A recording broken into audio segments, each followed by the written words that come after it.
दोस्तों good morning. मैं Sunil Kumar IIT रावर्सगंज में आपका स्वागत है। तो देखिए दोस्तों, जैसा कि पता है कि आपकी यूपीएसआई या दरोगा की वैकेंसी आपकी आने वाली है और लगभग ये आपके जो है कि 9,500 पद आपके आने वाले हैं। तो आइए इसी दिशा में जो है कि हम लोग एक नया जो है कि आपका टॉपिक शुरू करने वाले हैं। और देखिए इस टॉपिक से जो है कि आपका ये नया जो है कि सिलेबस के अंतर्गत टॉपिक का निर्धारित किया गया है, जिसमें आपको जो है कि मूल विधि और संविधान के बारे में जानना है। और देखिए दोस्तों, यहाँ पे मूल विधि और संविधान की बात करते हैं तो आपको आईपीसी के बारे में जानना होगा, आपको सीआरपीसी के बारे में जानना है और आपको एविडेंस एक्ट के बारे में जानकारी जो है कि प्राप्त करनी है। कहीं ना कहीं जो है कि चूँकि आप वर्दी पहनने जा रहे हैं तो आपको जो है कि इन सेक्शन धाराओं के अंतर्गत जो है कि कौन कौन से क्राइम होते हैं, एक्चुअली में आपका जो है कि क्राइम होता क्या, इसके बारे में भी जो है कि आपको हल्की फुल्की नॉलेज होनी चाहिए। तो आइए दोस्तों जो है कि अपने क्वेश्चन सेगमेंट की तरफ आते हैं और अपने जो है कि क्वेश्चन के माध्यम से जो है कि इसको थोड़ा सा डीप में करके हम लोग यहाँ पे चीज़ों को समझने का प्रयास करेंगे। तो देखिए दोस्तों, आपके स्क्रीन पे दिख रहा होगा क्वेश्चन नंबर 1 में आपसे पूछा हुआ है कि आईपीसी की कौन सी धारा के अंतर्गत जो है कि आपको दंगा को परिभाषित किया गया है। तो देखिए आपको दिख रहा होगा, ऑप्शन ए में आपको दिया हुआ है 159, ऑप्शन बी में आपको दिया हुआ है 160, ऑप्शन सी में आपको दिया हुआ है 146 और ऑप्शन डी में आपको दिया हुआ है 147। तो देखिए दोस्तों, इसका राइट आंसर आपका क्या हो जाएगा, आपका हो जाएगा जो आपकी सेक्शन जो है कि 159 होती है, ये आपका जो है कि दंगा को जो है कि परिभाषित करती है। वहीं बात करते हैं तो आपका जो सेक्शन आपका 160 होता है, इसके अंतर्गत जो है कि दंगा के लिए जो है कि दंड का प्रोविज़न आपका प्रावधान किया गया है। और आइए दोस्तों, एक्चुअली में हम लोग समझ लेते हैं कि आपका दंगा होता क्या है। तो देखिए जो आपका दंगा होता है, इसको इंग्लिश में हम लोग एफ्री के नाम से जानते हैं। और देखिए अगर एक्चुअली में बात करते हैं तो जो दंगा आपका होता है, इसके अंतर्गत 2 या 2 से आपके अधिक व्यक्ति आपके होते हैं। ये आपका जो है कि सार्वजनिक या फिर आपके जो है कि लोक स्थान पे लड़ करके जो शांति व्यवस्था होती है उसमें बाधा को उत्पन्न करते हैं, तो कहा जाता है कि ये आपके जो है कि दंगा कर रहे हैं। ठीक है। और देखिए एक्चुअली में बात करते हैं तो काफ़ी जो है कि आपका ये महत्वपूर्ण है और कई बार इस पॉइंट से आपके एग्जाम में क्वेश्चन भी बन के आया हुआ है कि दंगा करने के लिए जो है कि कम से कम कितने व्यक्तियों की आपकी आवश्यकता होती है। तो कम से कम जो है कि इसमें आपके 2 व्यक्ति होने चाहिए। वहीं दोस्तों देखिए अगर बात करते हैं तो एक आपका शब्द होता है बलवा, नाम आपने सुना होगा, ठीक है, जिसको राइटिंग के नाम से जानते हैं।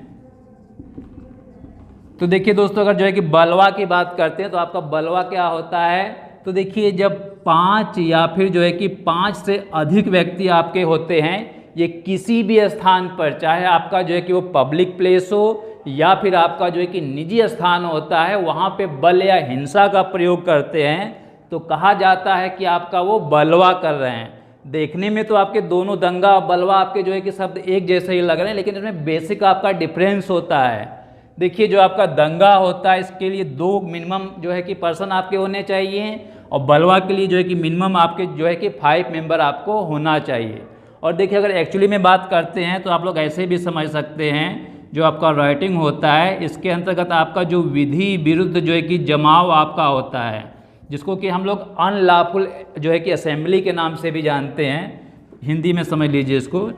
तो देखिए दोस्तों, इसको समझ लेते हैं। जो आपका बलवा होता है,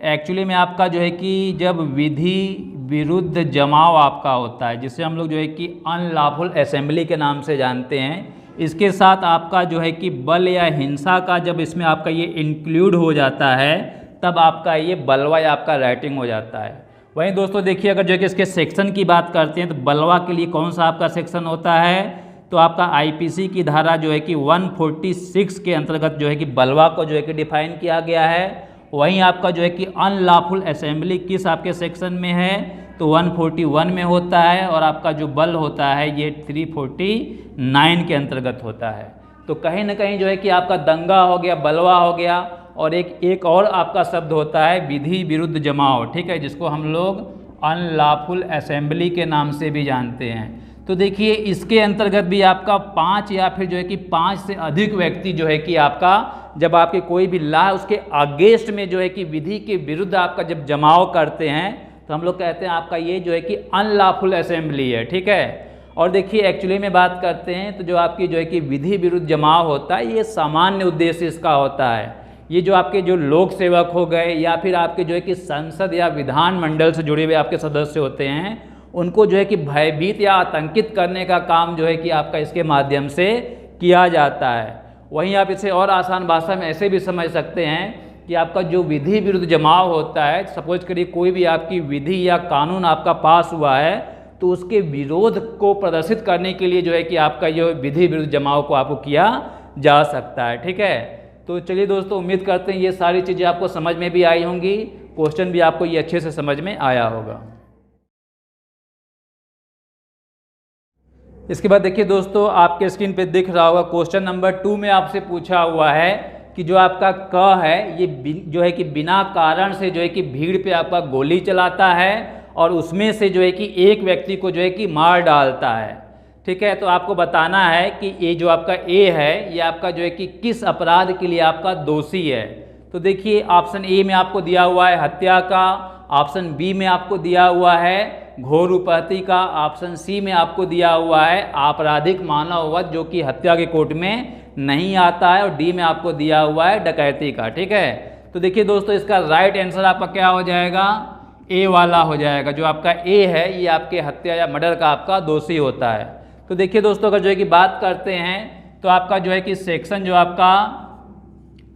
249 आपका हो गया, और आपका जो है कि इसके अंतर्गत जो है कि आपका जो आपराधिक मानववध होता है उसके बारे में बताया गया है। वहीं बात करते हैं तो सेक्शन आपका जो है कि 300 है, इसमें जो है कि हत्या के बारे में बताया गया है। ठीक है, और देखिए जो आपका आपराधिक मानववध होता है, ठीक है, इसके अंतर्गत जो है कि दंड देने की बात आपके किस सेक्शन में की गई है, तो आपका जो है कि सेक्शन 304 में जो है कि आपराधिक मानववध के लिए दंड की बात की गई है। वहीं आपके जो है कि सेक्शन 308 के अंतर्गत जो आपका आपराधिक मानववध होता है, इसके प्रयास की बात की गई है। वहीं दोस्तों, अगर बात करते हैं तो आईपीसी की धारा 300 के अंतर्गत हत्या की बात की जाती है, और आपका जो है कि सेक्शन जो है कि 302 के अंतर्गत जो है कि हत्या के लिए दंड की बात की गई है। वहीं आपकी जो है कि धारा जो है कि 307 के अंतर्गत हत्या के प्रयास के लिए की बात आपकी की जाती है।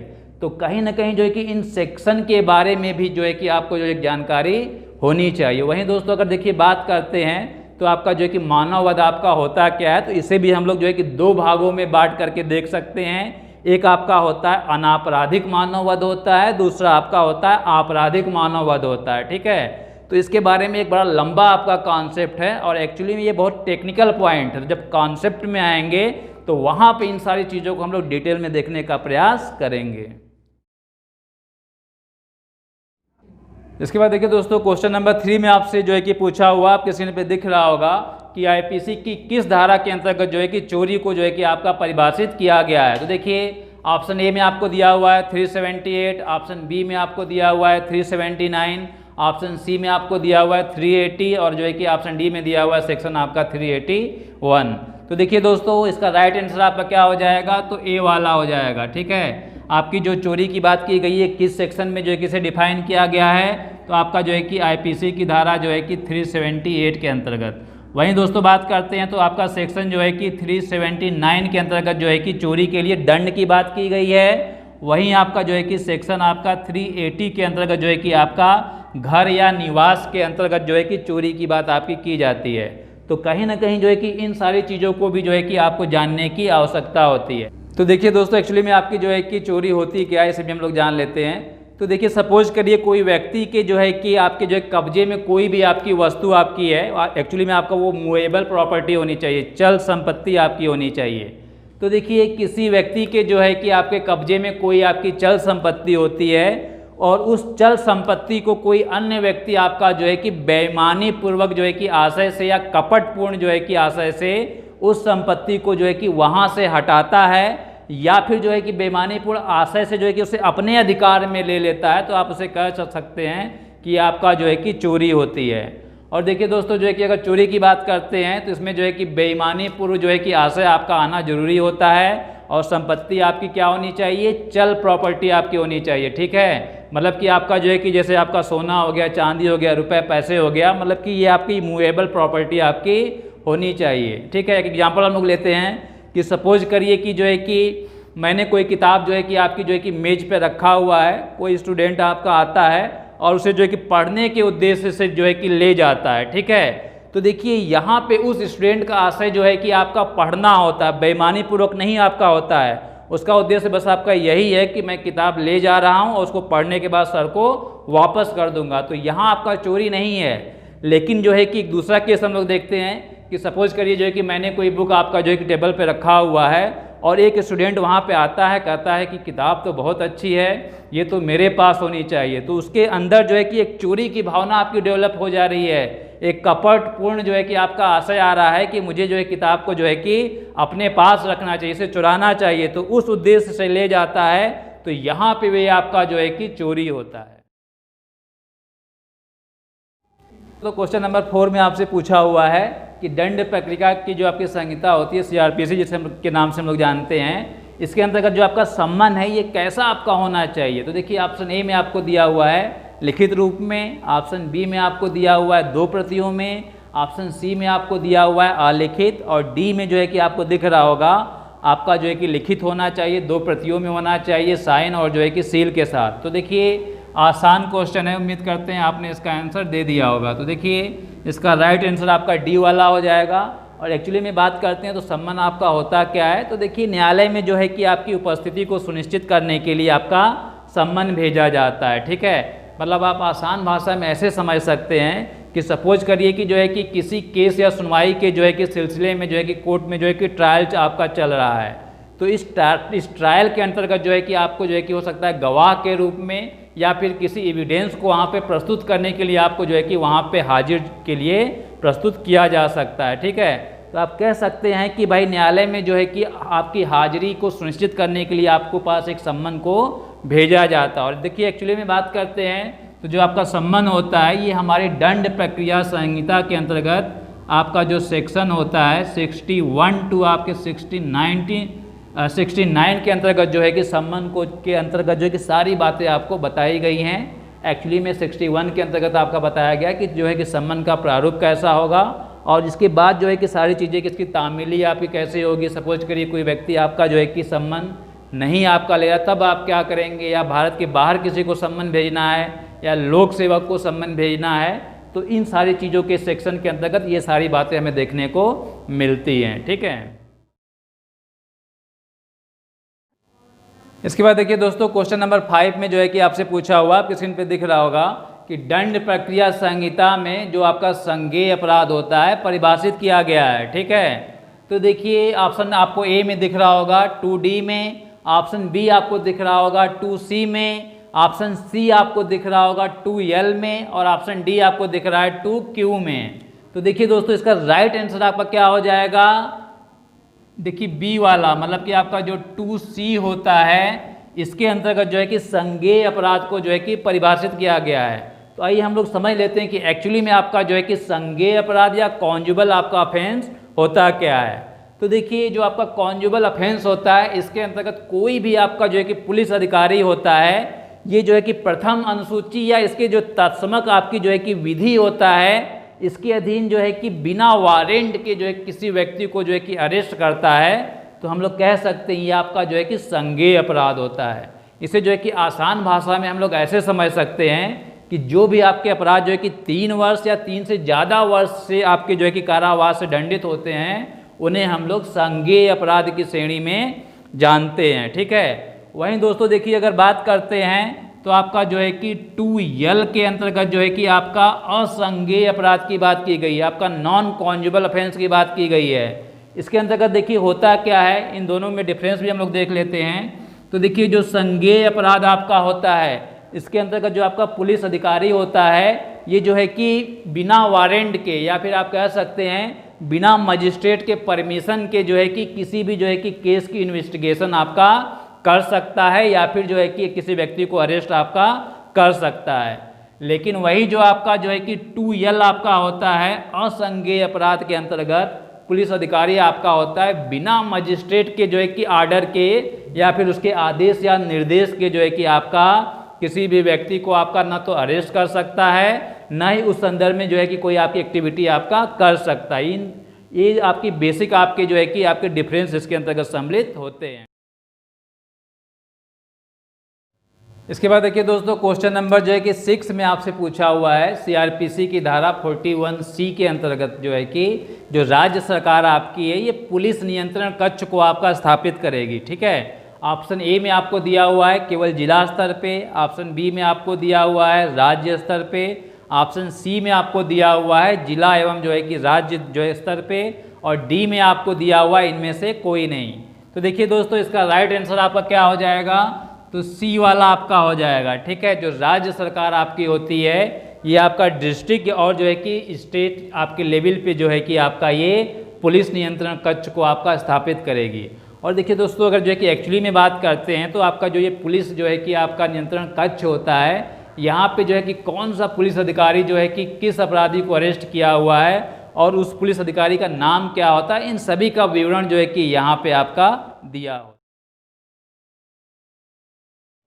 इसके बाद देखिए दोस्तों, क्वेश्चन नंबर 7 में आपसे पूछा हुआ है कि सीआरपीसी की किस धारा में जो है कि जो आपके अन्वेषण अधिकारी होते हैं, इसे हम लोग इन्वेस्टिगेशन ऑफिसर के नाम से जानते हैं, और जो है कि आपका जो है कि केस डायरी जो है कि नहीं बनाना अनिवार्य होता है। तो देखिए ऑप्शन ए में आपको दिया हुआ है 170, ऑप्शन बी में आपको दिया हुआ है 171, ऑप्शन सी में दिया हुआ है सेक्शन आपका 172, ऑप्शन डी में आपको दिया हुआ है सेक्शन आपका 173। तो देखिए दोस्तों, इसका राइट आंसर आपका क्या हो जाएगा, सी वाला, जो आपका सेक्शन जो है कि 172 होता है। इसके अंतर्गत जो आपके पुलिस के जो आपके इन्वेस्टिगेशन ऑफिसर होते हैं, इनको जो है कि केस डायरी आपका बनाना अनिवार्य होता है। और देखिए, अगर एक्चुअली में बात करते हैं तो आपकी ये केस डायरी आपकी होती क्या है, तो सपोज करिए कोई भी आपका जो है कि इन्वेस्टिगेशन आपका पुलिस आपका ऑफिसर है, किसी केस के सिलसिले में जो है कि उसकी जो है तफ्तीश करता है, और जो है कि एक्चुअली में क्राइम आपका जो है कि कब हुआ था, किस स्थान पे हुआ था, और जो है कि उसके दौरान जो है कि क्या क्या चीज़ें उसको वहाँ पे देखने को मिली, इन सारी चीज़ों को जो है कि एक क्रमबद्ध तरीके से जो है कि अपने इस केस डायरी में जो है कि नोट करता है। ठीक है, तो कहीं ना कहीं जो है कि ये जो है कि केस डायरी जो आपकी होती है, ये जो है कि उस इन्वेस्टिगेशन जो आपके अधिकारी होते हैं उसके लिए भी महत्वपूर्ण होती है। और जब कभी जो है कि न्यायालय में जो है कि कोर्ट साहब जो है कि इस डायरी को मंगाते हैं, तो वहाँ पर भी जो है कि आपकी जो केस डायरी होती है एक सहयोग के रूप में वहाँ पे काम करती है। कई बार तो जो है कि हम लोगों ने जो है कि इसे आम व्यवहार के रूप में देखा भी है कि कभी कभी जो जज साहब आपके रहते हैं, एक केस डायरी के सिलसिले में आपके जो है कि पुलिस अधिकारियों को डांट फटकार भी लगाते हैं, क्योंकि जब वो आपका इन्वेस्टिगेशन आपके कर रहे होते हैं तो भाई जो चीज़ें आपकी क्रमबद्ध तरीके से आपकी होनी चाहिए कि एक्चुअली में आपका क्राइम का डेट कब आपका है, कहाँ पे हुआ है, किस स्थान पे हुआ है, उसका एक विवरण आपका होना चाहिए। और ये जो है कि उस विवरण को जो है कि आपका उल्टा सीधा कहीं पर भी इधर उधर आपका जो है कि उसमें सम्मिलित हो जाता है। तो हमारी जो भी जो है कि इन्वेस्टिगेशन पुलिस जो आपके अधिकारी होते हैं, केस डायरी आपकी होनी चाहिए, एक आपका क्रमबद्ध तरीके से आपका जो है कि ये होना चाहिए। तो ये बात किस सेक्शन में आपका है, तो देखिए आपका जो है कि सेक्शन 172 के अंतर्गत जो है कि ऐसी बात आपकी की गई। इसके बाद देखिए दोस्तों, आपके स्क्रीन पे दिख रहा होगा क्वेश्चन नंबर जो है कि 8 में आपसे पूछा हुआ है कि भारतीय साक्ष्य अधिनियम की किस धारा में अन्यत्र उपस्थिति संबंधी जो है कि प्रावधान किया गया है। ठीक है,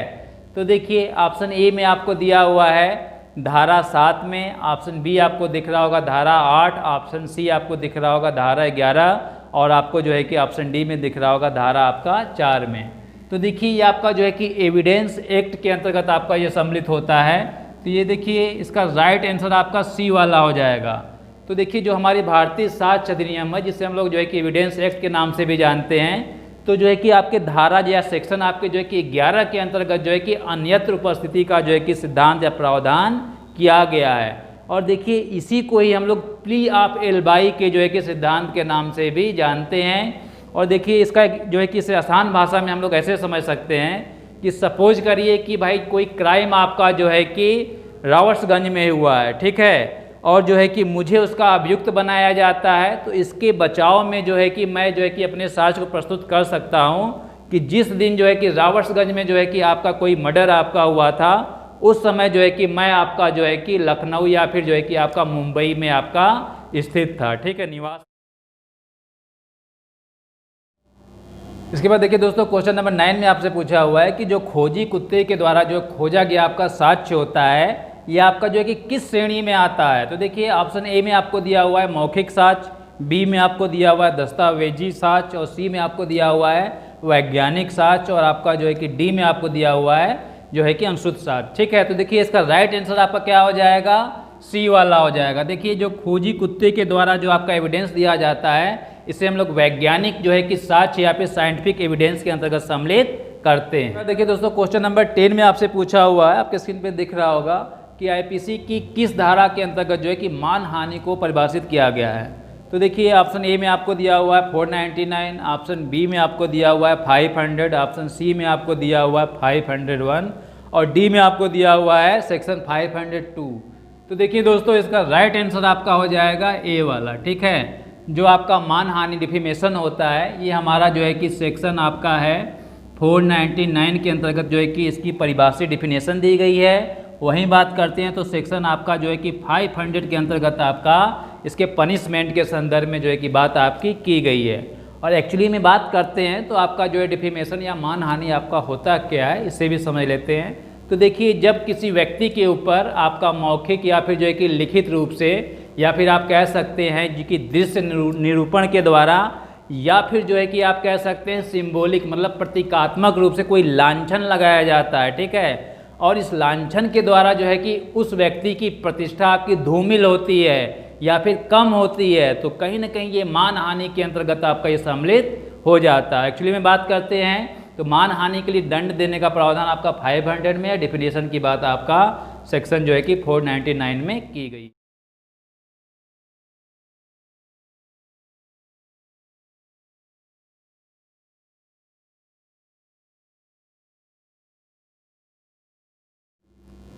तो देखिए दोस्तों, आज जो है कि हम लोग ने अपने जो है कि मूल विधि संविधान के बारे में जो है कि कुछ चीज़ों के बारे में डिस्कस किया हुआ है। और एक्चुअली बात करते हैं तो यूपीएससी के लिए आपका काफ़ी महत्वपूर्ण टॉपिक होता है, और इस टाइप की जो है कि सेगमेंट हम आपके लिए लेकर के आते रहेंगे। और जो बहुत ही महत्वपूर्ण आपके क्वेश्चन है, उनको जो है कि आपके बारे में जो है कि डिस्कस करते रहेंगे, और जो है कि उसके संदर्भ में जो है कि आपके व्याख्याओं को भी यहाँ पे हम लोग देते रहेंगे। तो चलिए, उम्मीद करते हैं वीडियो आपको अच्छा लगा होगा, और जो है कि इस पैटर्न पे वीडियो आपको अच्छा लगा होगा। तो वीडियो को जो है कि आप लोग लाइक, सब्सक्राइब और शेयर करना ना भूलें। तो आईबीटी रावसगंज की तरफ से आप सभी का धन्यवाद।